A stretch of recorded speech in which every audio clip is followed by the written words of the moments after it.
আপু, ফ্রেম খোলার পর সেলাইগুলো কেমন ফাঁকা ফাঁকা হয়ে যায় কেন? হ্যালো এভরিওয়ান, আসসালামু আলাইকুম। কেমন আছেন সবাই? আজকে কয়েকটা প্রশ্নের উত্তর দেব। অনেকে জিজ্ঞেস করেন যে আমি কোন পেন্সিল বা কোন সাইজের পেন্সিল দিয়ে আর্ট করি।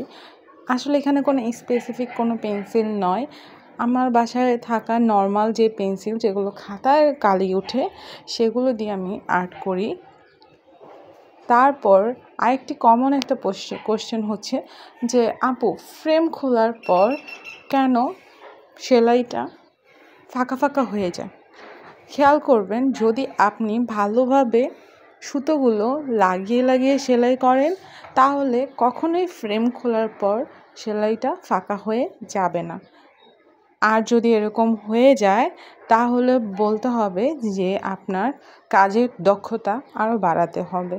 প্র্যাকটিস করতে থাকুন, তাহলে ইনশাল্লাহ একদিন আপনি দেখবেন যে ফ্রেম খোলার পর আর কোনো রকমের সমস্যায় আপনাকে পড়তে হয়নি।